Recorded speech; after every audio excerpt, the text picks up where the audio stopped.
రైతులందరినీ కూడా ఇబ్బంది పాలు చేసి ప్రజలందరినీ ఒకవైపున ఇబ్బంది పాలు చేసి ఇంకా వేలెత్తి చూపిస్తాడు జగన్ మీద. నేను అడుగుతా ఉన్న చంద్రబాబు నాయుడు ప్రభుత్వం వచ్చి దాదాపు 4 నెలలు అయిపోయింది. ఇప్పటికైనా కూడా చంద్రబాబు నాయుడు గారి హయాంలో ఏదన్నా జరుగు, ఎక్కడన్నా జరుగు, ఏమన్నా జరుగు, దానికి కారణం జగన్ అంటాడు. ఎక్కడేమన్నా జరుగు కారణం జగన్. విజయవాడలో వరదలు వచ్చినా జగన్, ఏలే రిజర్వాయర్ వచ్చినా జగన్, ఆంధ్ర రాష్ట్రంలో కోవిడ్ వచ్చినా జగన్. చంద్రబాబు నాయుడు గారి హయాంలో చంద్రబాబు నాయుడు గారు ఏమి చేయలేకపోయినా కారణం జగన్ జగన్ జగన్ జగన్ జగన్ జగన్. అయ్యా చంద్రబాబు 4 నెలలు అయిపోయినాయా నీ ప్రభుత్వం వచ్చి, ఇంకా జగన్ జగన్ జగన్ జగన్ అని చెప్పి జగన్ నామం చేయడం కాదు నువ్వు చేయాల్సింది.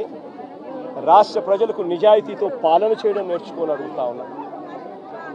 రాష్ట్ర ప్రజలకు న్యాయంగా ధర్మంగా ఇవ్వాల్సింది ఇచ్చే కార్యక్రమం మీద ధ్యాస పెట్టుకొని అడుగుతా ఉన్నా. ఇదే మనిషి పెద్ద మనిషి చంద్రబాబు నాయుడు గారి హయాన్ని ఒక్కసారి చెప్తా ఉన్నా. ఈరోజు నేను అడుగుతా ఉన్నా, రైతుల విషయానికి ఇదే రైతుల విషయానికి సంబంధించి నేను చెప్తా ఉన్నా. ఇదే పెద్ద మనిషి చంద్రబాబు నాయుడు గారి హయాంలో ఒక్కసారి పరిస్థితి ఎలా ఉంది అని గమనించమని అడుగుతా ఉన్నా. ఇంతవరకు ఈరోజు ఈ క్రాప్ కార్యక్రమం జరగడంలా ఆర్బీకే వ్యవస్థ పూర్తిగా నిర్వీర్యమైపోయింది. సచివాలయాలలో ఈరోజు పూర్తిగా నిర్వీర్యం చేసి సచివాలయాలను వదిలేశారు. వాలంటీర్ వ్యవస్థ కనుమరుగైపోయింది. రైతులకు ఇవ్వాల్సిన ఉచిత పంటల బీమా గాలికి వదిలేశాడు. రైతుల తరపున కట్టాల్సిన ఇన్సూరెన్స్ ప్రీమియం కట్టకుండా వదిలేశాడు. నేను అడుగుతా ఉన్నాను ఇదే పెద్ద మనిషి చంద్రబాబు నాయుడు గారిని, ఈ క్రాప్ ఏమైందయ్యా అని అడుగుతా ఉన్నాను. గ్రామ సచివాలయాల్లో పెట్టాల్సిన సోషల్ ఆడిట్లో పెట్టాల్సిన లిస్టులు ఏమైనాయా అని అడుగుతున్నాను. ఆర్బీకే వ్యవస్థ ఏమైందయ్యా అని అడుగుతా ఉన్నాను. ఇదే పెద్ద మనిషి చంద్రబాబు నాయుడు అడుగుతా ఉన్నాను. వ్యవసాయ సీజన్ మొదలయ్యేసరికి రైతు భరోసా ఇచ్చే కార్యక్రమం ఏమైందయ్యా అని అడుగుతా ఉన్నాను. వ్యవసాయ సీజన్ మొదలయ్యేసరికి రైతులకు ఇవ్వాల్సిన 0 వడ్డీ ఏమైందయ్యా చంద్రబాబు అని అడుగుతా ఉన్నాను. రైతులకు ఇవ్వాల్సిన పెట్టుబడి సహాయం గతంలో జగనే ఉంటే 13,500 ఖరీఫ్ సీజన్ మొదలయ్యే టయానికి రైతన్నల చేతిలో పడేది. ఈయన 20,000 ఇస్తానన్నాడు. 20,000 ఇస్తానన్న పెద్ద మనిషి ఆ 13,500 ఎగిరిపోయింది, 20,000 గాలికి ఎగిరిపోయింది. ఇదే పెద్ద మనిషి చంద్రబాబు నాయుడు గారు ఆర్బీకే వ్యవస్థ జగన్ ప్రభుత్వంలో, వైఎస్ఆర్ కాంగ్రెస్ పార్టీ ప్రభుత్వంలో ఆర్బీకేలు ఎఫెక్టివ్గా పనిచేస్తూ, జియో ట్యాగింగ్ చేస్తూ, ఈ క్రాప్ నమోదు చేస్తూ, పారదర్శకంగా ప్రతి రైతుకు కూడా ఇన్సూరెన్సు గవర్నమెంటే కట్టేది. రైతన్నకు ఏ పంట నష్టం జరిగినా, ఏ నష్టం జరిగినా కూడా ఈ క్రాప్ నమోదయ్యేది. ఆర్బీకేలు పనిచేసేటివి. వాలంటీర్ వ్యవస్థ, సచివాలయం వ్యవస్థ ముమ్మరంగా పనిచేసేటివి. ఇన్పుట్ సబ్సిడీ ఏ సీజన్ ముగిసేలోగానే ఆ సీజన్ ముగిసేలోగానే ఇన్పుట్ సబ్సిడీ ఇచ్చే కార్యక్రమం జరిగేది. ఇన్సూరెన్స్ కూడా రైతన్న నిశ్చింతగా మళ్ళీ సీజన్ వచ్చేసరికి రైతన్న చేతిలో ఇన్సూరెన్స్ సొమ్ము కూడా పడేది. రైతన్నలకు ₹1 ఖర్చు కూడా లేకోకుండా ఇన్సూరెన్స్ ప్రీమియం రాష్ట్ర ప్రభుత్వమే కట్టేది. రైతన్న వ్యవసాయం మొదలు పెట్టేసరికి రైతన్న చేతిలో పెట్టుబడి కోసం రైతు భరోసా సొమ్ము ఉండేది. నేను అడుగుతా ఉన్నా, ఈరోజు దేశంలో ఎక్కడా లేని విధంగా వైఎస్ఆర్ కాంగ్రెస్ పార్టీ ప్రభుత్వంలో, జగనన్న ప్రభుత్వంలో ప్రతి రైతుకు కూడా ఇలాంటి నష్టం గతంలో జరిగి ఉంటే గతంలో రైతన్నకు ఎంత వచ్చేది అని చెప్పి ఒక్కసారి ఆలోచన చేయమని చెప్పి నేను కోరుతా ఉన్నా ప్రతి ఒక్కరిని కూడా. ఇదే జగన్ ప్రభుత్వంలో జరిగి ఉంటే రైతన్నకు ఏమేం మేలు జరిగి ఉండేటివే తెలుసా? ఈ పాటికే రైతన్నకు సీజన్ స్టార్ట్ అవుతూనే, ఖరీఫ్ సీజన్ స్టార్ట్ అవుతూనే రైతన్నకు రైతు భరోసా కింద, పెట్టుబడి సహాయం కింద రైతన్న చేతిలో ₹13,500 రైతన్నకు భరోసా ఇస్తూ నిలబడేది. సీజన్ ముగిసేలోగానే పెట్టుబడికా సహాయం ఒకటే కాదు రైతన్నకు గతంలో చంద్రబాబు నాయుడు గారి హయాంలో విపత్తులు వస్తే హెక్టార్కు ₹15,000 మాత్రమే ఇస్తా ఉన్న పరిస్థితులు. అది కూడా తప్పుడు మాటలు మాట్లాడాడు, అబద్ధాలు మాట్లాడాడు. ఆయన హయాంలో ఏదో ఎక్కువ ఇస్తూ ఉన్నారంట, జగన్ వచ్చిన తర్వాత తగ్గించాడు. అది కూడా అబద్ధమే. ఆయన హయాంలో హెక్టార్కు 15,000 ఇస్తూ ఉంటే జగన్ వచ్చిన తర్వాత, వైఎస్ఆర్సీపీ ప్రభుత్వం వచ్చిన తర్వాత దాన్ని 17,000 చేసింది హెక్టార్. అదే జగన్ ఉండింటే ఇటువంటి విపత్తి వచ్చిందంటే ఒకవైపు రైతుకు పెట్టుబడి కోసం రైతు భరోసా కింద 13,500 సొమ్ము వచ్చేది, రైతుకు 17,000 రూపాయలు హెక్టార్ కంటే దాదాపుగా 7,000 రూపాయలు హెక్టార్కు, ఎకరాకు 7,000 రూపాయలు రైతుకు ఇన్పుట్ సబ్సిడీ కూడా వచ్చేది. ఎప్పుడే ఇమీడియట్గా సీజన్ ముగిసేలోగానే రైతన్నకు ఇదే ఈస్ట్ గోదావరి జిల్లాలోనే ఒక్కొక్క రైతన్నకు ఒక్కొక్క ఎకరాకు ఇన్సూరెన్స్ ప్రీమియం రాష్ట్ర ప్రభుత్వమే ఉచితంగా కట్టినందువలన ఒక్కొక్క రైతన్నకు 24,000 రూపాయల నుంచి 29,000 రూపాయలు, 24,000 రూపాయల నుంచి 29,000 రూపాయలు ఇన్సూరెన్స్ సొమ్ము రైతన్నకు పడేది. రైతన్న ఇదే సమయానికి వచ్చేసరికి రైతన్నకు 0 వడ్డీ కింద డబ్బులు కూడా రైతన్న ఖాతాలో జమ అయ్యేది.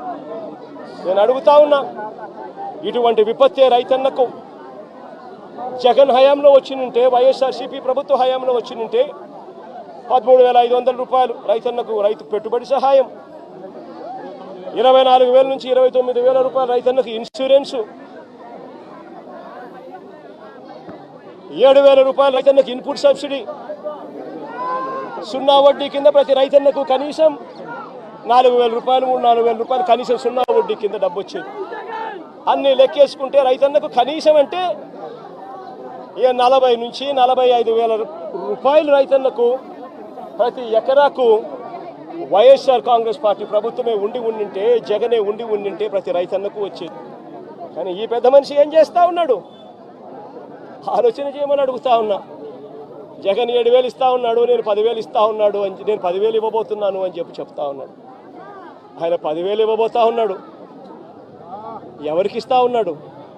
కనీసం ఈ క్రాప్ చేశారా? సోషల్ ఆడిట్ పెట్టారా? మళ్ళీ తెలుగుదేశం పార్టీ కార్యకర్తలు, మళ్ళీ తెలుగుదేశం పార్టీ జన్మభూమి కమిటీలు వాళ్ళ చుట్టూ తిరగాలి. వాళ్ళు ఎవరు పేరు చెప్తే వాళ్ళకు మాత్రమే వస్తుంది. వాళ్ళ ఇష్టం వచ్చిన గ్రామాలు ఉంటాయి, వాళ్ళ ఇష్టం లేని గ్రామాలు ఉండవు. పారదర్శకత ఎక్కడా లేకుండా పోయింది. 10,000 ఇస్తానంటున్నాడే తప్ప రైతులకు రావాల్సిన ఇన్సూరెన్స్ గురించి మాట్లాడు.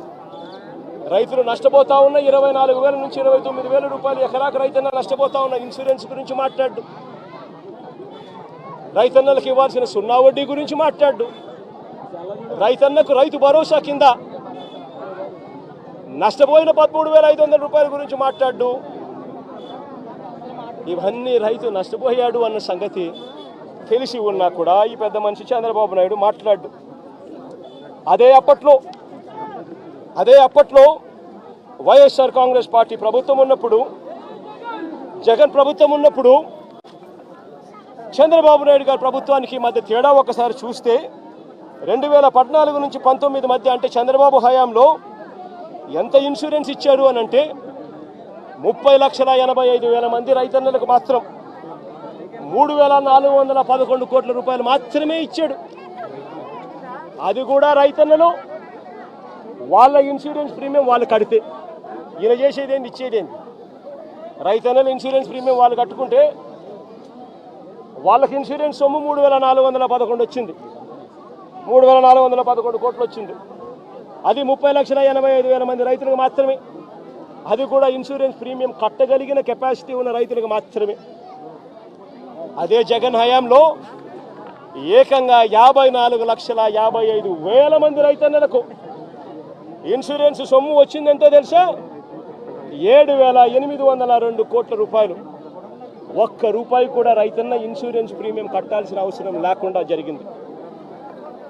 అప్పట్లో చంద్రబాబు పెట్టిన 715 కోట్ల రూపాయలు బకాయిలతో కూడా కలుపుకొని రైతుల తరపున ఇన్సూరెన్స్ ప్రీమియంను కూడా వైఎస్ఆర్సీపీ ప్రభుత్వమే కూడా కట్టింది. జగన్ ప్రభుత్వానికి చంద్రబాబు ప్రభుత్వానికి మధ్య మానవతా దృక్పథంలో ఎంత తేడా ఉందో ఒకసారి గమనించమని అడుగుతా ఉన్నా. మొన్న 2023-24 సంబంధించిన ఖరీఫ్లో వచ్చిన కరువు,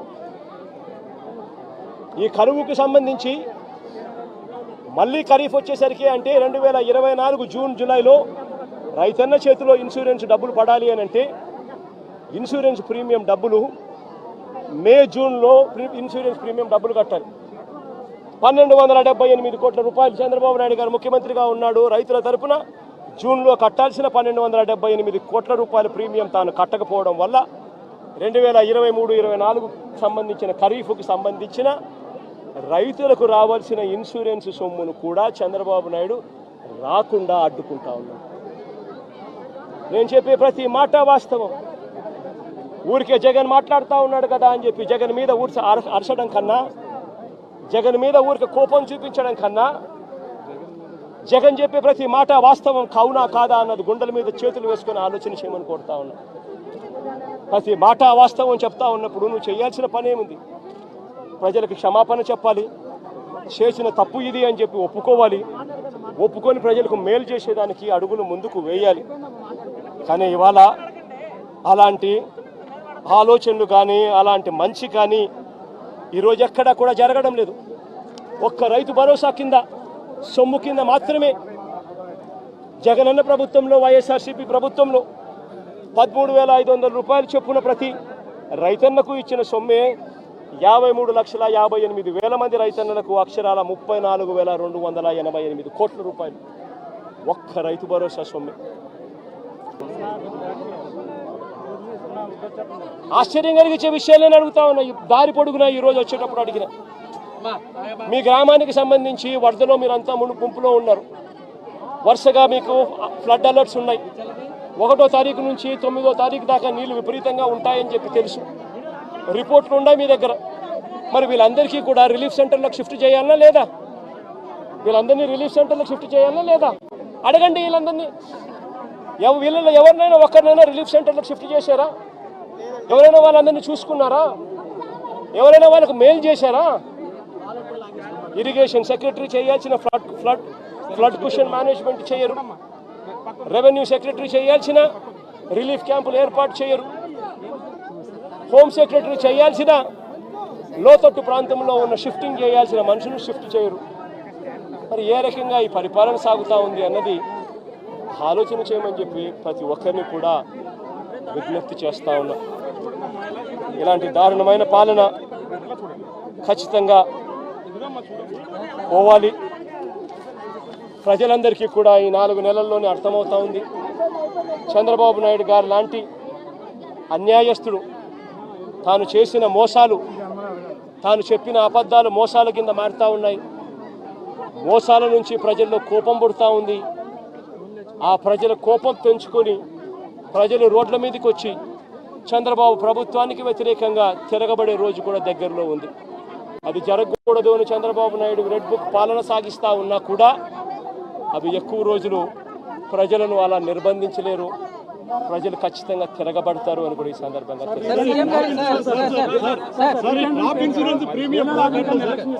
ఇన్సూరెన్స్ ప్రీమియం మీరు చెప్పినట్టుగా ఇప్పుడు కట్టలేదు. పొలాలు మిలిగిపోయినాయి, ఎన్యూమరేషన్ స్టార్ట్ కాలేదు. మరి ఇన్సూరెన్స్ ప్రీమియం వస్తుందా? ఇన్సూరెన్స్ వస్తుందా రాదా? రాదు కాబట్టే కదా నేను అడిగేది. అందుకని బాధపడుతూ నేను చంద్రబాబు నాయుడు బుద్ధి ఉందా, జ్ఞానం ఉందా అని చెప్పి చంద్రబాబు నాయుడుని తిడుతున్నాను. చంద్రబాబు నాయుడు ప్రశ్నిస్తున్నాను. ఎందుకు కట్టడం లేదని అడుగుతా ఉన్నాను, ఎందుకు చేయడం లేదని అడుగుతా ఉన్నాను. ఈ క్రాప్ ఫస్ట్ దానికి చేయాలి అని అంటే ఫస్ట్ ఈ క్రాప్ చేయాలి. మీ గ్రామంలో ఈ క్రాప్ జరుగుతూ ఉందా నువ్వే చెప్పు. నీ గ్రామంలో ఈ క్రాపే జరగనప్పుడు ఇక ఏ రకంగా ఇన్సూరెన్స్ అంటే ఇన్సూరెన్స్ ఎగనామా పెడుతున్నట్టే కదా. ఈ క్రాపే జరగనప్పుడు ఇక దీనికి ఇన్పుట్ సబ్సిడీకి సంబంధించి నీకు ఏ రకంగా నీకు సొమ్మిస్తాడు? తెలుగుదేశం పార్టీకి సంబంధించిన వాడు ఎవడైతే రాసుకుంటాడో, నీ పేరేం పేరు? సాంబా అంటే వైసీపీనో లేకపోతే న్యూట్రల్లో అయితే రాదు. ఒక నిమిషం. ప్రకాష్ ఏమన్నా తెలుగుదేశం అని అనుకో, ప్రకాష్ టిక్.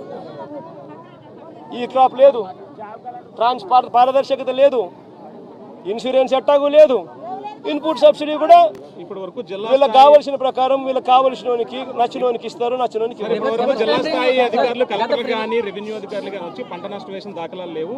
ఒక పిఠాపురం కాకినాడ నియోజకవర్గం కాదు, జిల్లానే కాదు, అటు కోనసీమలో కూడా దాదాపు 3వ సారి వరదైనా సరే ఎక్కడ కూడా పట్టించుకోవట్లేదు అనేది ప్రజలు చెప్తున్నారు. అదే కదా చెప్తా ఉన్నా. బాని పేరేం పేరు? సత్య. అదే సత్య నేను చెప్తా ఉన్నాను. ప్రభుత్వం స్పందించడం లేదనే కదా నేను చెప్పేది. ప్రభుత్వం అంతా ఫోటోలకు పరిమితం అవుతా ఉంది. చంద్రబాబు నాయుడు అనే వ్యక్తి టోటల్గా డ్రామా ఆర్టిస్ట్ అయిపోయినాడు. మామూలుగా పవన్ కళ్యాణ్ సినిమా స్టార్, కానీ ఇక్కడ కాదు. పాపం ఆయన కొత్తగా వచ్చాడు, పాపం ఆయనకేం పెద్ద తెలిసినట్టు లేదు. కానీ చంద్రబాబు నాయుడు పవన్ కళ్యాణ్ మించిపోయినాడు. ఆయన సినిమా ఆర్టిస్ట్ అయితే ఈయన డ్రామా ఆర్టిస్ట్. గత ప్రభుత్వ నిర్లక్ష్యం వల్ల ఏలేరు ఆధునీకరణ చేశారు. రీటెండరింగ్ పేరుతో నిధులు ప్రకటించినప్పటికీ ఎక్కడ కూడా నిధులు ఇవ్వలేదని చెప్పి ఆరోపిస్తున్నారు. పేరు ఏం పేరున్నా? అదే ప్రకాష్ నేను చెప్పేది. కనీసం మా హయాంలో 2000 వాళ్ళు Chandrababu Naidu already revise estimate చేసినాడు స్వామి 295 కోట్ల రూపాయలకు. అది ఉంది, జరుగుతూ ఉంది. మే హయాంలో దాన్ని వేగం ఎందుకు పెంచలేకపోయాము అని అంటే నిండుగా రిజర్వాయర్లు ఉన్నాయి. మోడర్నైజేషన్ ఆఫ్ కెనాల్ చేయాలి అని అంటే క్రాప్ హాలిడే ప్రకటించాలి. నిండు కుండల రిజర్వాయర్ ఉన్నప్పుడు ఎందుకులే హాలిడే ప్రకటించడం ఎందుకు? 14,000 క్యూసెక్స్ ఫ్లో అయ్యే కెనాల్లో కనీసం 10,000 అన్న పోతా ఉన్నాయి కదా. పెద్ద నష్టం ఏం లేదులే, రెగ్యులేట్ చేసుకుంటూ పోతూ ఉంటే పెద్ద నష్టం ఉండదు. కరువు వచ్చినప్పుడు ఇంకోటి వచ్చినప్పుడు దీని గురించి హ్యాండిల్ చేయొచ్చులే అని కొద్దిగా మనం కూడా రైతుల పక్షాన రైతులకు నష్టం జరగకూడదు, క్రాప్ హాలిడే వేస్ట్ కాకూడదు, వాళ్ళకు క్రాప్ హాలిడే ఇచ్చి వాళ్ళకి ఇబ్బంది కడగకూడదు అని చెప్పి కొద్ది గొప్ప అనుకున్నంత వేగంగా చేయకపోవచ్చు. కానీ చంద్రబాబు నాయుడు హయాంలో ఎందుకు చేయలేదని అడుగుతా ఉన్నా. ఇదే 295 కోట్ల రూపాయలకి ఎస్టిమేట్లు పెంచింది చంద్రబాబే కదా. 2015 ఏప్రిల్లోనే పెంచాడు కదా. మనం పెంచినప్పుడు తన హయాంలో తనకు 2015 నుంచి 4 ఏళ్ళు తన హరిధనంలో ఉంది. 4 ఏళ్ళు కరువే, రైతులకు ఈ రిజర్వాయర్లో నీళ్లు లేవు, రైతులకు పంట ఆయన క్రాప్ హాలిడే ఈకపోయినా క్రాప్ హాలిడేనే. మరి ఎందుకు మోడర్నైజేషన్ చేయలేదు? స్వామి, రివర్స్ టెండరింగ్ అనేది మీకు అసలు తెలుసా? ఫస్ట్ రివర్స్ టెండరింగ్ అంటే ఏమిటో తెలుసా? నీ పేరు ఏం పేరు? సుధీర్. రివర్స్ టెండరింగ్ అంటే ఏం తెలుసా సుధీర్? ఇప్పుడు సుధీరు, ప్రకాషు, దొరబాబు ఇట్లా అందరూ కూడా ఒక టెండర్లో పార్టిసిపేట్ చేస్తారు. టెండర్లో పార్టిసిపేట్ చేయడం కూడా ఎలా పార్టిసిపేట్ చేస్తారు తెలుసా? టెండర్ ప్రక్రియ ప్రాసెస్ ఒక రిటైర్డ్ హైకోర్టు జడ్జి దగ్గరికి ఫస్ట్ పోతుంది. రిటైర్డ్ హైకోర్టు జడ్జి ఆధ్వర్యంలో టెండర్ ప్రక్రియను ఆన్లైన్లో పెడతారు. పెట్టి, నీ పేరేం పేరు? సాంబుడా. నీ పేరేం పేరు? సాంబుడి దగ్గర నుంచి, సతీష్ దగ్గర నుంచి, నీ పేరేం పేరు తల్లి? నందిని దగ్గర నుంచి ఇట్లాంటి వాళ్ళు ఎవరైనా కూడా సలహాలు సూచనలు ఏమైనా ఇవ్వాలనుకుంటే ఆ జడ్జికి ఇవ్వచ్చు. ఆన్లైన్లోనే ఇస్తాడు. ఇచ్చిన తర్వాత మీ అందరి సూచనలు సలహాలు తీసుకున్న తర్వాత నియమ నిబంధనలు ఆయన ఫైనలైజ్ చేస్తాడు. ఆయన ఫైనలైజ్ చేసిన నియమ నిబంధనలు జ్యుడిషియల్ ప్రివ్యూ కమిషన్ అంటారు. జ్యుడిషియల్ ప్రివ్యూకి పంపించిన తర్వాత 100 కోట్ల రూపాయలు దాటిన ప్రతి టెండర్ను ఒక విప్లవాత్మక మార్పు చేసాం. టెండర్ల ప్రక్రియలో ఒక రెవల్యూషన్ తీసుకొచ్చాం. హైకోర్టు గవర్నమెంట్ పరిధిలో నుంచి దాన్ని తీసేసి హైకోర్టు రిటైర్డ్ జడ్జి చేతిలో పెట్టాం. ఆయన ఆన్లైన్లో పెట్టి మీలాంటి వాళ్ళు ఎవరైనా కూడా అభ్యంతరాలు చెప్తే అభ్యంతరాలు కూడా తెలుసుకొని ఆయన ఫైనలైజ్ చేస్తాడు టెండర్ల ప్రక్రియలో నామ్స్. ఆ టెండర్ల ప్రక్రియలో ఆయన ఫైనలైజ్ చేసిన నామ్స్ను ఆయన చేసిన తర్వాత డిపార్ట్మెంట్ టెండర్కి పిలుస్తుంది. టెండర్లు పిలిచిన తర్వాత ఆ టెండర్లలో పేరు సుధీర్ పార్టిసిపేట్ చేస్తాడు, ప్రకాష్ పార్టిసిపేట్ చేస్తాడు, నందినమ్మ పార్టిసిపేట్ చేస్తుంది. చేసినప్పుడు సుధీరు L1 వస్తుంది. మామూలుగా అయితే సుధీర్కి రావాలి, కానీ రివర్స్ టెండరింగ్లో రాదు. సుధీర్ కోట్ చేసిన L1ను బేస్ ప్రైస్ కింద తీసుకొని మళ్ళా సుధీర్ని పిలుస్తాం, ప్రకాష్ని పిలుస్తాం, నందినమ్మని పిలిచి ఆక్షన్ పెడతాం. సుధీర్ ఈ మాట చెప్పినాడు, ప్రకాష్ నువ్వు తగ్గుతావా అంటాం. తగ్గుతాను, ఇంత 10 రూపాయలు నేను అప్పుడు పొరపాటు నేను ఇంకా తగ్గిస్తాను, నేను నాకు వచ్చే అవకాశం ఉంది కాబట్టి నేను సుధీర్తో కాంపిటీషన్లోకి వస్తాను. మళ్ళీ ఆప్షన్లో నువ్వు చెప్పొచ్చు, నందినమ్మ నేనేం తక్కువ తిన్నా, నేను 85 చెప్తానని చెప్పి నందినమ్మ చెప్పొచ్చు. అప్పుడు నందినమ్మకు వస్తుంది tender. This is reverse tendering. ఈ రివర్స్ టెండరింగ్ అనేది ఒక రెవల్యూషన్. ఈ రివర్స్ టెండరింగ్ అనేది టెండర్లలో ఒక ఫిక్స్ చేసి, బిడ్స్ అన్ని ఫిక్స్ చేసి, క్వాలిఫికేషన్స్ అన్ని ఫిక్స్ చేసి, ఎవరిని పార్టిసిపేట్ చేయకోకుండా వాళ్ళందరినీ కట్టడి చేసి ప్రక్రియను పూర్తిగా ఆపేసే కార్యక్రమం రివర్స్ టెండరింగ్.